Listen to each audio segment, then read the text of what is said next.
374. History's Purpose. Chalcedon Report number 283, February 1989. John Vertfoy in Sexual Chaos, Crossway Books, 1988, has something important to say, among other things, about the future. Nothing informs the way we live today as much as how we view tomorrow. When history has no purposeful beginning, it has no purposeful end. Disconnect ourselves from the future, and life is left without meaning, hope, or purpose. Freedom from the future leads to a hedonism for today. Page 21.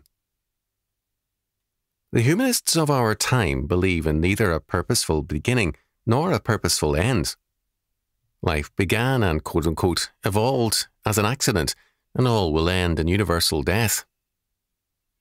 Christians often believe in a purposeful beginning, creation, but in thinking about the future, they limit its purpose to their salvation. As a result, the world is adrift because time and history require true faith to have direction. We are plainly told, "The Lord hath made all things for himself, yea, even the wicked for the day of evil." Proverbs chapter 16, verse 4. We like to think that all things were made for our welfare.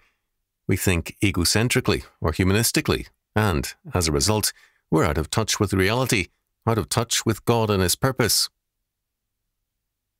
It was not easy for Job to say, "Though he slay me, yet will I trust in him."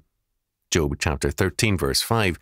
But it was Job's recognition that only God's purpose is right, and nothing else can prevail.